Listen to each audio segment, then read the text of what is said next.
Hi everyone, it's Jessica. Welcome back to my channel. Today we're working on block 7 of the 2025 Scrappy Sampler. Yesterday we made the Lady of the Lake block, block 6, and here's that one. And today we're working on block 7. Block 7 is an applique block with orange peels. So let's get started.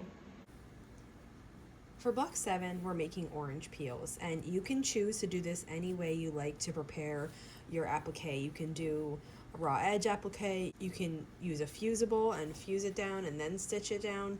You can turn the edges under with freezer paper. You could use the interfacing method where you sew interfacing to the back and then cut a little hole in it and flip it right side out.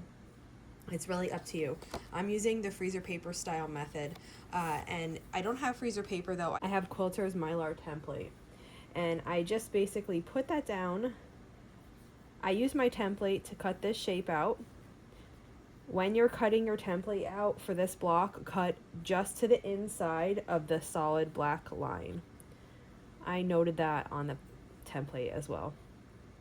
But I painted half of my orange peel with starch. And now I'm going to take my iron and form the fabric around the Quilter's Mylar template.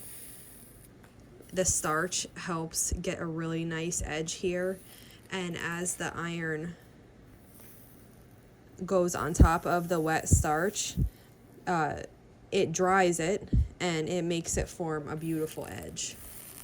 Orange peels are a relatively easy shape for applique, and for the freezer paper method, the curves are gentle enough where you don't have to treat them any special way. The points at the end are really easy to work with, and these are a really good, beginner shape for freezer paper applique. So then I just repeat this to the other side.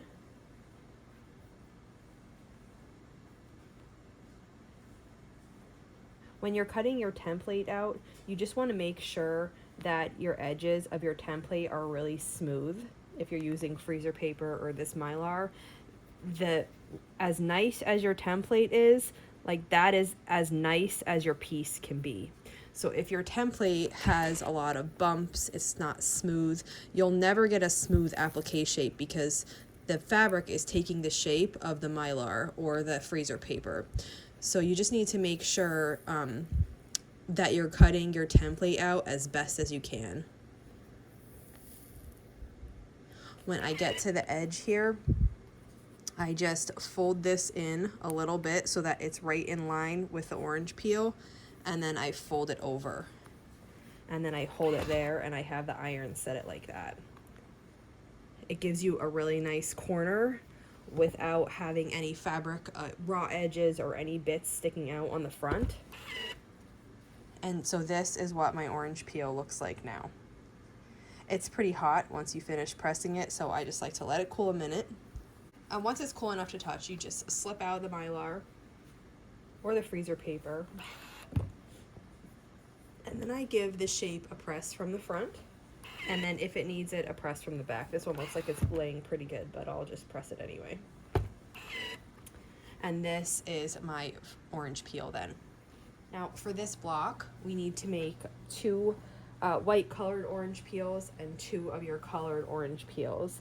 And they are going to get arranged like this. The way I like to do this though is I like to sew this into a 4-patch first. So I'm just going to take these off. We're going to sew this into a 4-patch and then applique these on. And I'm going to do this by hand, but you can do it by machine or by hand. It's up to you. Oftentimes it's recommended that you oversize the background of the piece that you're going to hand applique on. I did not do that here in this case, but if you want to, you can cut your squares a little bit bigger and then still make the 4-patch and sew them together. And then after you applique, you could trim off the outside of the 4-patch then to make it the correct size. If you wanted to do that, you absolutely could do that here. It'll work out just fine.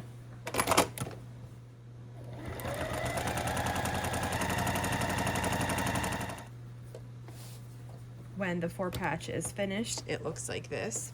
I've pressed the 4-patch, and the next step will be to applique these. So you can glue or pin, whatever you like to do.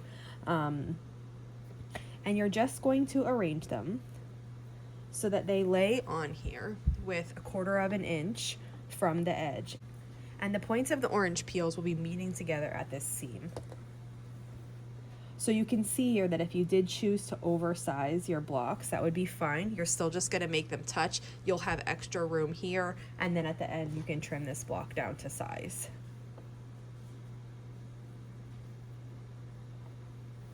And this is what it will look like after these orange peels are appliqued down to this background. I've been working on hand appliquing my block and I'm almost finished. Here's what it looks like so far.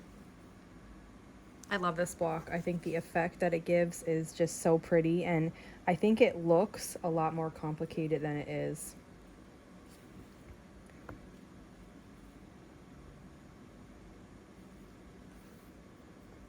And here is what my finished block looks like.